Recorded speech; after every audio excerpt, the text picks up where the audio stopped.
Coucou mes petits malins et bienvenue sur le journal d'Aurélie La Flamme, comme vous pouvez le voir.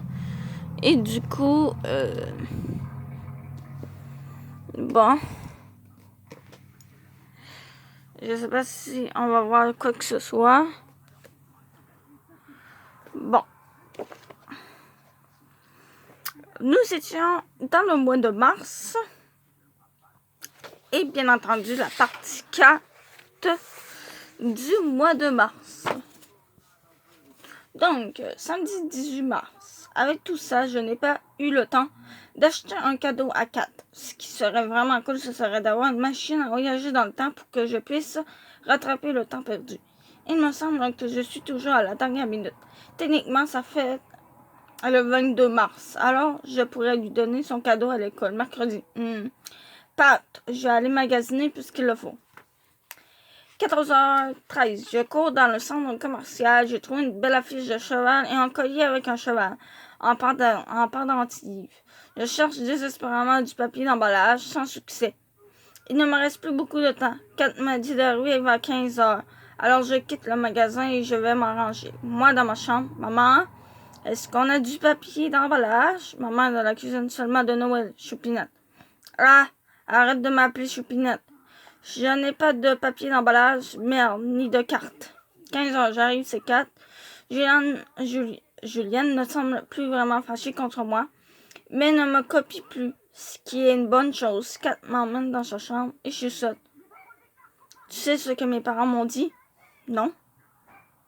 Ils ont une super belle surprise qui va arriver à 16h. Je crois que c'est un cheval. Tu imagines? Un cheval Betty Boop. J'espère qu'elle est brune, avec une belle crinière brune. 15h30, Kat est tellement anxieuse qu'elle n'arrête pas de renverser des choses dans la maison. Sa mère lui a permis d'ouvrir quelques cadeaux en attendant sa grosse surprise. Je dois admettre que Kat a peut-être raison, peut-être que c'est.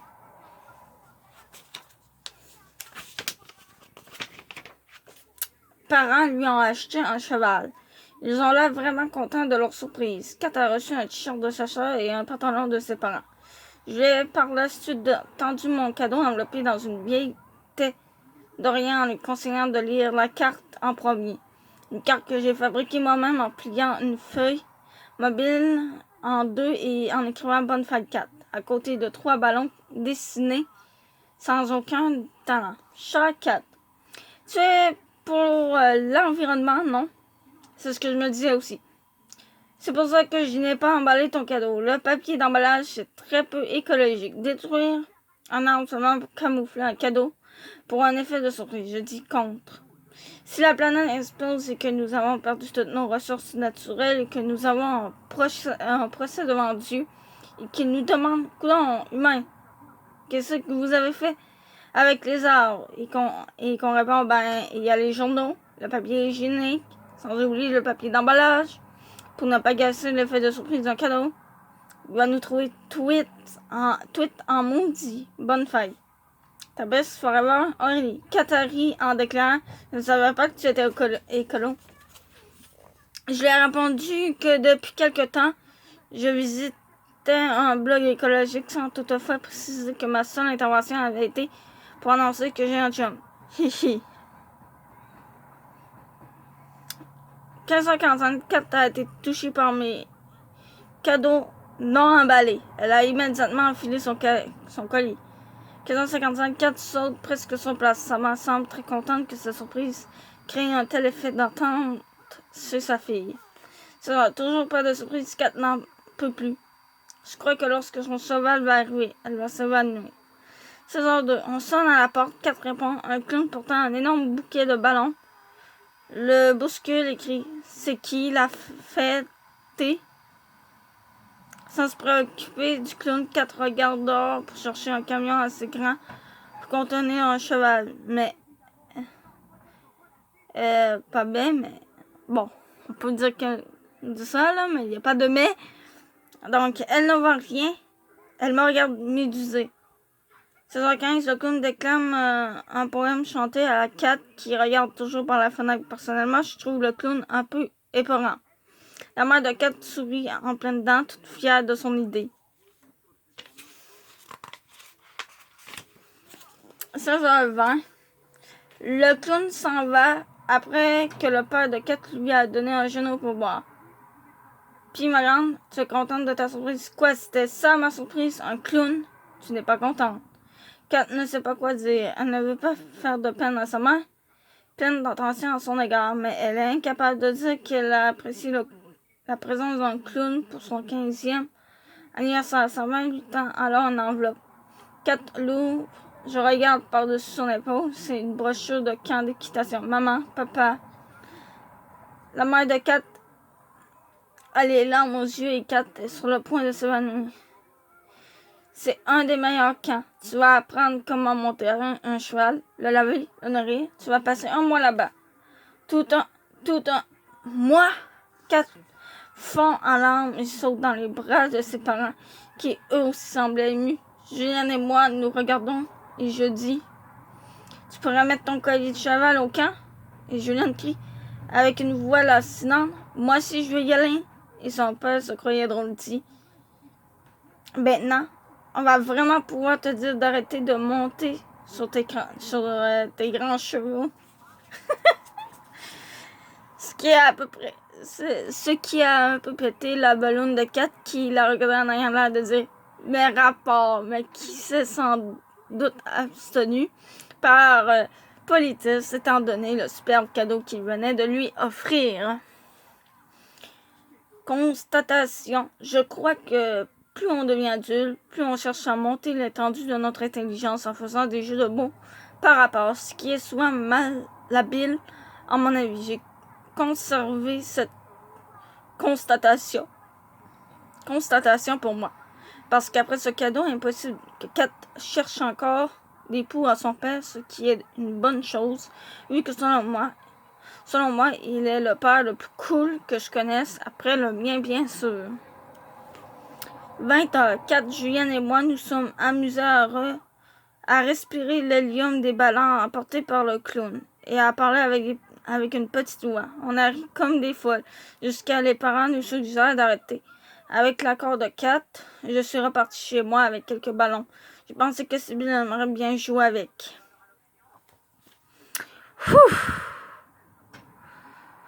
Il fait chaud. Mardi 21 mars.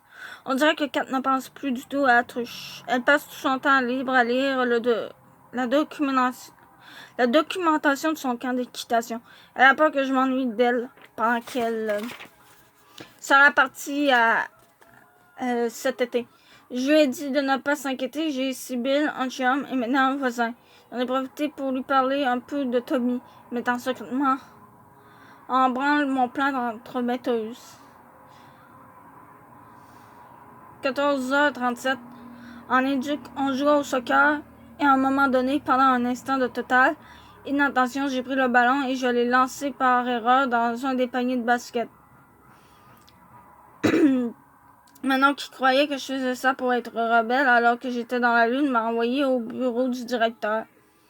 14h50, je me suis changée avant d'aller au bureau de Nibolu. Je n'aurais pas aimé qu'il me voie dans mes vêtements laids de sport. Je préfère loin de l'uniforme de l'école de Nibolu en sport. Aurélie Laflamme. Encore toi? Il s'assoit à son bureau et m'invite à faire de même. Je prends un élastique en caoutchouc qui est juste devant moi sur son bureau et je commence à jouer nerveusement avec. Je jure que j'étais dans la lune et que l'espace d'un instant, j'ai cru qu'on jouait au basket. Je ne voulais pas jouer, c'est vrai. Je joue avec l'élastique encore plus frénétiquement. Aurélie, je vais te dire en secret, je trouve que tu es une fille très intelligente, peut-être la meilleure élève de cette école. Moi? Ou devez-vous tromper? Non, je le pense vraiment. Tu es intelligente comme un singe, mais tu ne te forces pas. Tu es distraite en classe et sur le plan du comportement. J'approche l'élastique de ma bouche et je le tire avec mes dents. Je crois que j'ai un dérèglement chimique du cerveau. Pensez-vous que je devrais passer un scanner? Non, ce que je veux, c'est que tu arrêtes de faire la comique, que tu t'appliques, que tu étudies tous les soirs et que tu finisses l'année avec des notes dans les 90. Impossible. Pensant que maman me dirait sans doute que l'élastique est rempli de géants, je le sors de ma bouche et je le tire avec mes pouces. Oui, c'est possible. Je suis prêt à te mettre en retenue tous les soirs de l'année s'il le faut, juste pour te forcer à étudier. Mais j'étudie, c'était même dans mes résolutions de l'année. Il faudra que soudain l'élastique glisse, m'échappe des doigts et se dirige tout droit sur le front de Denis Beaulieu. Je pince les lèvres et tourne les yeux sur le côté. Oups. Denis Beaulieu se tapote un peu le front à l'endroit où l'élastique l'a pincé et prend une grande inspiration. Je ne te donnerai pas de retenue, mais je veux voir des résultats. Je veux voir tes notes augmenter. Et si d'ici un mois, rien n'a changé, je vais sévir. Je veux que tu saches que je fais ça pour t'encourager. Je vais également aviser France, ta mère. 15h01, je sais très bien qui est France. Avant les fêtes, je croyais qu'ils sortaient ensemble, mais j'avais peut-être mal perçu ce qui se passait réellement. C'est-à-dire que Denis Beaulieu est amoureux fou de ma mère. Il veut que j'améliore mes notes pour ne pas sortir avec une femme dont l'enfant a des notes inférieures à 80%. Sauf en français et en art plate, mais cette dernière matière ne compte pas vu le système de notes de Louis. 15h02. Avant de sortir de son bureau, je dis « Ma mère a un chum. Est-ce qu'il s'occupe lui aussi de ton éducation scolaire? Non. Dans ce cas, je vais seulement parler à ta mère. » Il prend l'élastique et me le donne en disant « Ça ne te dérange pas trop que je jette ça? » Je jette timidement le nom de la tête. Je courbe mes épaules et je sors. Conclusion d'après ma conversation avec Denis Beaulieu. Je suis un génie qui s'ignore. Destruction de ma conclusion. Si j'étais vraiment un génie, je ne l'aurais pas ignoré.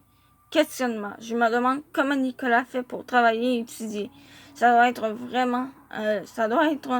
vrai génie. Conclusion de mon questionnement. Je sors avec un génie, à défaut d'en être un moi-même.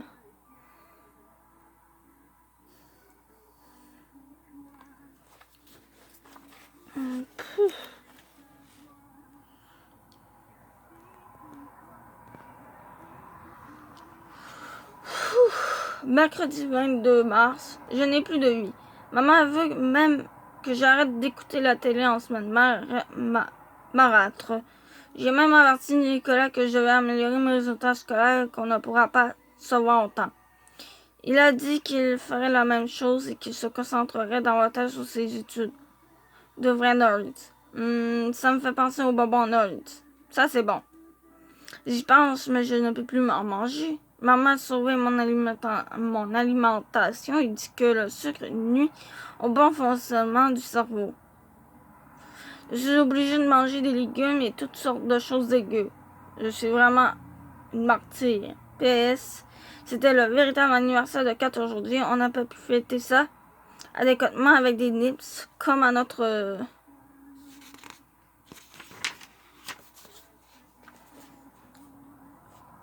habitude, parce que ce genre de plaisir m'est maintenant interdit. Soupir. Voilà. Juste voir de quoi. Ok, ça c'est des tout petits. Jeudi 23 mars. Maman a cessé d'enregistrer Top Model. Si un jour je vais à l'université, je vais faire une thèse de doctorat sur l'amour qui change les êtres humains, moi y compris. Quoique en ce qui concerne Top Model, ce n'est pas un changement, disons négatif, mais plutôt une amélioration. Je ne regarde que des extraits une fois de temps en temps par-dessus l'épaule de maman. Et j'arrive quand même à vivre l'histoire. L'histoire, un Spike Bullet. J'ai dit à maman qu'elle ne devrait pas s'empresser d'enregistrer Top Model juste parce que son chum trouve ça niaiseux. Qu'elle a le droit de conserver sa personnalité. Et elle m'a dit, je n'enregistre plus Top Model pour avoir de la place pour enregistrer tes émissions. J'allais lui dire qu'il existe des enregistreurs numériques, mais j'étais tellement touchée qu'aucune parole n'est sortie de ma bouche. Puis maman a éclaté de rire parce que, paraît-il, j'avais plein de sauce tomate autour de la bouche. Je ne vois pas ce que ça a de si drôle.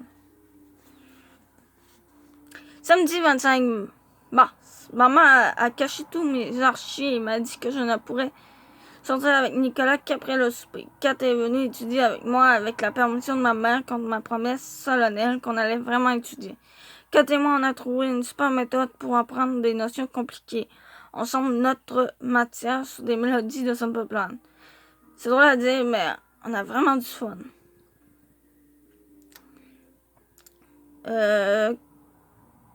14h13. On cogne à la porte. C'est toi. Salut, Laf.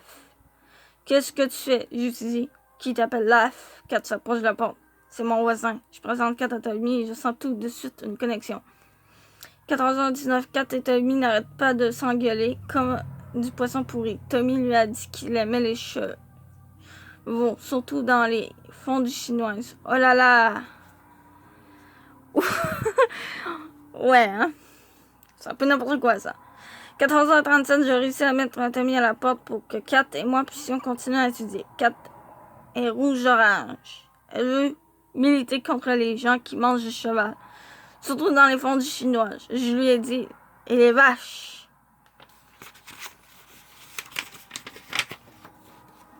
Et les veaux. Et les petits agneaux tout mignons. Elle a décrété qu'elle deviendrait végétarienne. 21h35, Nicolas et moi sommes allés voir un film. J'étais vraiment fatiguée. Pendant le film, je n'avais aucune concentration car je n'arrêtais pas d'avoir des flashs de ce que j'avais étudié aujourd'hui. Bizarre parce qu'habituellement, c'est le contraire. Quand j'étudie, j'ai des flashs de films que j'ai regardés ou de ma vie. Mais Nicolas me tenait la main et c'était cool parce que quand il fait ça, ça efface tout le disque dur de mon cerveau pour ne laisser place qu'à Titi, ce qui est très relaxant intellectuellement parlant.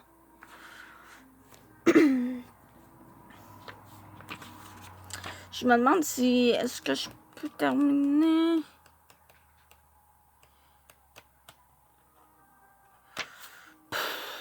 On va terminer le mois de mars, je pense. Du moins, on va essayer. Hein? Dimanche 26 mars, il commence à faire de plus en plus beau. L'hiver est presque terminé. On entend même la neige fondre. Nicolas m'a invité à passer l'après-midi chez lui, mais Raphaël et son frère étaient là, et j'avoue que je suis un peu tannée de les entendre parler de Blitz on Ice. J'ai donc décidé de rester chez moi et j'en ai profité pour visionner toutes les émissions que j'ai manquées cette semaine, dont Gilmore Girls, Les Frères Scott, Charming, etc., etc. Ça m'a fait un bien fou. 19h01, avoir un chum en même temps que sa mère est très peu pratique. Tout à l'heure, je parlais au téléphone avec Nicolas et sans aucune considération pour ma conversation, elle commence à composer un numéro. Maman, je suis au téléphone. Oh, excuse. Elle a raccroché. 10 minutes plus tard, Aurélie raccroche. Il faut que je fasse un téléphone. J'étais là en premier. C'est moi qui paye. Quel argument poche. Elle sait que je ne peux pas me défendre contre ça.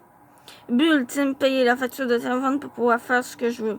Naturellement, maman est un petit peu moins cool depuis qu'elle a un chum. Aveu top secret, je déteste François Blais. Il arrive et fait son gentil sourire généreux cool, mais je suis certaine qu'il est diabolique. Dans les films de super-héros, le vilain est toujours suave, intelligent, charismatique, jusqu'à ce qu'il révèle son côté machiavélique. Et pas que, hein, ils sont pas juste suaves, intelligents, charismatiques, ils sont aussi badass et sexy. Ah, ok. Là, je suis en train de parler d'Aizen. Ok. Ouf. Là, pas du tout. On n'y est pas du tout. On n'est pas en train de parler de Bleach, là. Je suis bien déterminée à découvrir que François Blais n'est pas celui que ma mère croit qu'il est. Moi, haha. Oh non. Si je fais le rire diabolique, voilà. Le moi, haha. C'est moi la méchante. Je retire le moi, haha. Et je change pour une musique de super-héros qui vient de découvrir le poteau rose dans mon cas que François Blais est un méchant. Ouais, on a le temps de terminer. Lundi 27 mars, j'ai marché avec Kat dans un corridor de l'école quand nous avons croisé Denis Beaulieu qui m'a fait un clin d'œil et en m'en disant continue comme ça. Ça m'a fait sentir fière. Une fois qu'il a été hors de notre vue, Kat m'a pointé et a dit chouchou. J'ai pris son doigt et je l'ai baissé et je lui ai parlé de ma théorie que Denis Beaulieu est peut-être amoureux de ma mère et elle m'a dit tu capotes solide. Elle continue à me crier chouchou. Notamment même, top secret, je pense que Kat est un peu trop de bonne humeur depuis qu'elle sait qu'elle passera un mois dans un camp d'équitation. Mercredi 29 mars. Rien à raconter étant donné études étant-ci en vue d'amélioration du scolaire. Sauf peut-être une petite chose, pendant que j'étudiais, Sibylle jouait avec les ballons que j'ai rapportés de la fête de 4, qui sont presque tous dégonflés. En sautant vivement sur l'un d'eux, elle l'a crevé, et ça lui a tellement fait peur que son poil est devenu tout raide, son dos tout rond. Elle a fait chut. Elle a couru se réfugier sur mon lit. J'ai ri pendant une demi-heure. C'est vrai que les chats ont peur des gros pauvres ou voilà des trucs quoi qui ont pas l'habitude d'entendre quoi. 18h25, j'ai tenté d'écouter la conversation téléphonique de ma mère avec François Blais pour la protéger, mais elle s'en est rendue compte et m'a dit de raccrocher. Pourquoi n'ai-je pas de vrai gadget de super-héros pour m'aider dans ma mission? 19h45, Nicolas m'a appelé et on a parlé d'une heure. Ma mère est quand même gentille. Elle a raccroché avec François Blanc quand Nicolas a appelé sur la deuxième ligne. Nicolas aimerait que je raconte sa mère, mais étant donné que ma seule conversation téléphonique avec elle s'est très mal passée, elle avait été bête comme c'est, puis je n'ai pas dit à Nicolas. Je lui ai dit que je me sentais pas prête. Envoyez, j'ai bien soupé avec ta mère, moi.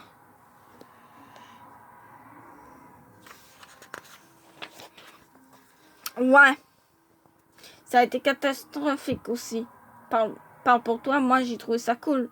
Si personne n'a révélé de secret honteux à ton sujet, je te l'ai dit moi-même, y a rien là. Peut-être que les soupers de parents sont plus malchanceux pour moi que pour toi. Touche du bois. Pourquoi ça porte malchance de dire que quelque chose est malchanceux? Ça va contrer ta malchance. Malheur proposé de souper avec son père et Anne, la blonde de son père. En m'assurant qu'il n'était pas intimidant, en insistant sur le fait qu'ils étaient très cool, et en ajoutant que, maintenant que j'avais touché du bois, la mélamine gris et rose, est-ce que ça compte? Je n'avais plus rien à craindre. J'ai accepté surtout parce que je ne pouvais lui faire de refus. Il a dit qu'il allait arranger ça pour samedi, parce qu'il travaille vendredi. J'ai fait surtout parce que ça m'intimide. Mais il a dit, je t'aime. Et j'ai oublié toutes mes appréhensions. Tili-titi, donc la puissance du tili-titi, quoi. 22h10, oui, 21. Oula, je suis pas là du tout, moi. 22h10, incapable de dormir à cause de Sibylle et de son ballon.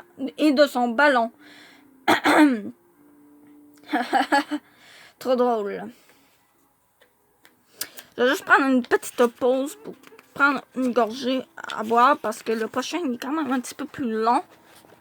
Ben, on va terminer avec. Donc, je vais juste prendre une gorgée. Bon. Allons-y, on va terminer le mois de mars. Vendredi 31 mars, journée pédagogique, j'ai eu une bonne note en géo et ma mère m'a permis de passer la journée pédagogique sans étudier. Bizarre, mais je me sens un peu coupable, comme si le fait de profiter d'une journée de congé allait gâcher tous mes efforts fournis récemment. 9h13, je voulais faire la grasse matinée, mais il y a comme une pluie de cailloux contre ma fenêtre et je n'arrive plus à dormir. Ça doit être la construction. L'arrivée du printemps rime souvent avec l'arrivée des travailleurs de la construction. Je mets mon oreiller sous ma tête pour étouffer le bruit. Une seconde, je vais mettre mon film.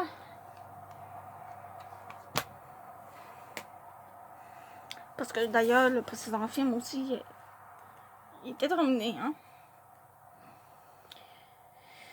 Je mets mon oreiller sur ma tête pour étouffer le bruit. Bon, c'est ça. 9h15, le bruit n'arrête pas. J'enlève l'oreiller de ma tête et je m'approche de ma fenêtre pour voir quel travailleur de la construction cherchait à gâcher ma journée de congé. C'est Tommy. Je rouvre la fenêtre. Qu'est-ce que tu fais là? Le monde appartient à ceux qui se lèvent tôt là. Tu parles comme un prof? Es-tu en congé aujourd'hui? Oui. Est-ce que ça te tente d'aller regarder aux fenêtres de Musique Plus? Oh non, c'est ce moment-là. Vous allez comprendre pourquoi plus tard. Pourquoi que je dis c'est ce moment-là. Ok, je vais inviter Kat.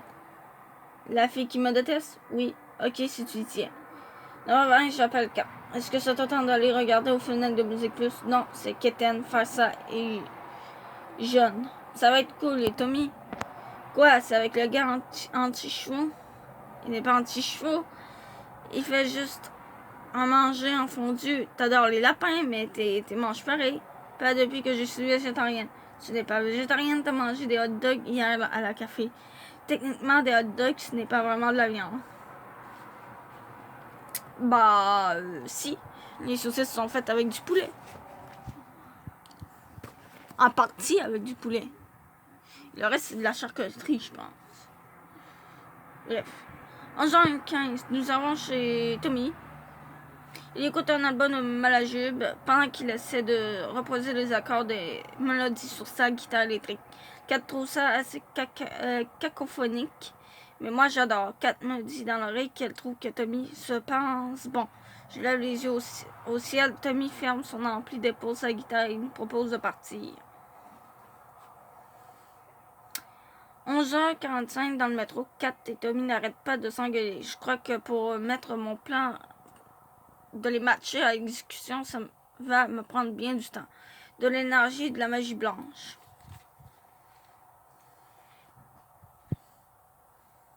« 11h47, la magie blanche. Voilà une bonne solution.